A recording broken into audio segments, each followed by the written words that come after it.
ఈరోజు దాదాపు 2:30 నిమిషాలు కావస్తుంది. కొద్దిగా ఆలస్యమైంది. ఘాట్ దగ్గర పోయి వారికి నివాళులు అర్పించి అక్కడ నుంచి ఇక్కడికి రావడం జరిగింది. దీంట్లో భాగంగా రెడ్డి గారికి ఘన నివాళులు అర్పించినందుకు మీ అందరికీ పేరు పేరున చేతులతో ముందుగా నమస్కరిస్తున్నాను.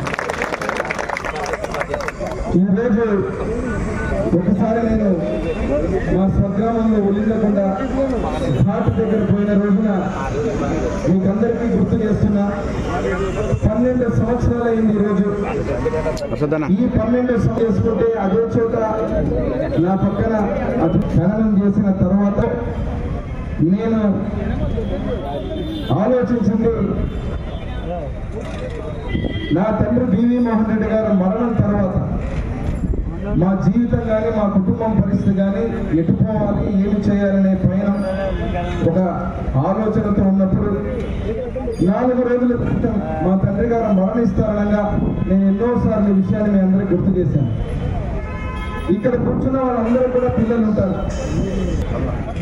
కానీ తండ్రి గారు దాదాపుగా ఆయన మరణిస్తారని తెలిసి ఒక డాక్టర్గా నేను సంవత్సరం ముందు రోజులే తెలిసిన నిజాన్ని నా గుండెల్లో పెట్టుకుని, ఆ రోజు మీకు గుర్తుంటుంది, బై ఎలక్షన్లో 2012 ఎలక్షన్లో వారు ఇబ్బంది పడుతున్న ఎలక్షన్లో నిలబడి ఇదే ఎమ్మెల్యేలు ప్రజలకు చేతులెత్తి ముక్కి ఆ రోజు పోటీలో నిలబడిన సమయంలో దురదృష్టం వారు ఓడిపోవడం. అదే రకంగా మళ్ళీ 4 రోజుల ముందర మరణించిన తర్వాత ఇదే ఎమ్మెల్యేలో నేను చాలా నాయకుల ప్రవర్తన కానీ కార్యకర్తల ప్రవర్తన కానీ కళ్ళారా చూశాను. ఈరోజు చాలామంది చాలా మాట్లాడినా నిజమైనటువంటి నా తండ్రి బివి మోహన్ రెడ్డి గారి అభిమానులు కావచ్చు, నిజమైనటువంటి నందమూరి వంశ వీరాభిమానులు కావచ్చు, తెలుగుదేశం పార్టీ అభిమానుల కుటుంబ సభ్యులు కావచ్చు, ఎమ్మెల్యేలు ప్రజలు కావచ్చు, నేను 2012 నుంచి నా తండ్రి ఆరోగ్యం బాగలేక ఎలక్షన్లో నిలబడిన రోజున చూశాను. నా తండ్రి మరణించిన తర్వాత ఎటువంటి ప్రవర్తన ఆ రోజు చూశాను. మన అధినాయకుడు నారా చంద్రబాబు నాయుడు గారు ప్రత్యేక రోజున నాకు వద్దు, నాకు రాజకీయాలు అవసరం లేదు, నేను ఏ రోజు కూడా నా తండ్రి గారు నన్ను కర్నూలు జిల్లాకు కానీ ఎమ్మెల్యేలు నియోజకవర్గానికి కానీ అధికారంగా మంత్రిగా ఉన్న రోజున ఏ రోజు నన్ను తీసుకురాలేదు అని నేను చెప్పినా కూడా గురుతర బాధ్యత నీ తండ్రి గారి యొక్క వారసత్వాన్ని నువ్వు ఎమ్మెల్యేలు నియోజకవర్గంలో కొనసాగించాలన్నప్పుడు మళ్ళీ 4 రోజుల క్రితం నేను చెప్పిన మాటను గుర్తు చేస్తున్నా. నా తండ్రి గారు చివరిగా నాకు చెప్పిన మాట ఏ ఆస్తుల గురించో, లేకపోతే సంపాదించిన డబ్బు గురించో, లేకపోతే ఇంకా వేరే విషయాల గురించి చెప్పలేదు నా తండ్రి గారు.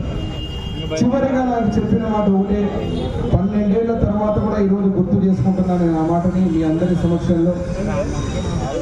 స్వగ్రామమైన ఉలింద కొండని వదలకూడదు, మరవకూడదు.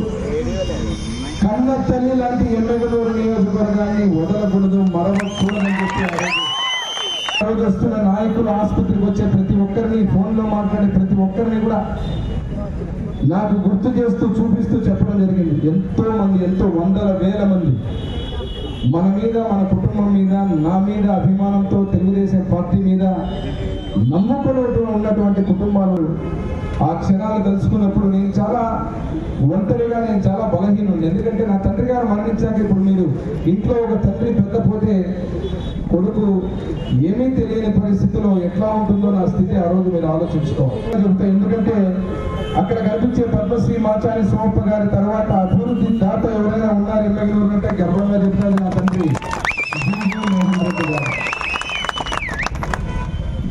తెలుగు 2 రాష్ట్రాల్లో కానీ తెలుగువాడు ప్రపంచ ప్రపంచంలో ఎక్కడున్నా కానీ విశ్వవిఖ్యాత నట సార్వభౌమ నందమూరి తారక రామారావు గారికి అత్యంత అనుగుడు ఎవరైనా ఉన్నారంటే అది నా తండ్రి పివి మోహన్ రెడ్డి గారు అని చెప్పి నా తండ్రి పివి మోహన్ రెడ్డి గారే గుర్తొస్తారు.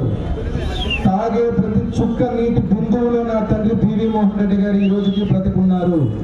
సోప గారి సర్కిల్ అయినా లేకపోతే శ్మశాన వాటికలైనా పేదవాడికి పట్టాలైనా ఎక్కడైనా ఈ రోజు కూడా నా తండ్రి వాటిని చూస్తే బ్రతికే ఉన్నాడు. నా తండ్రి ఆత్మ ఎమ్మె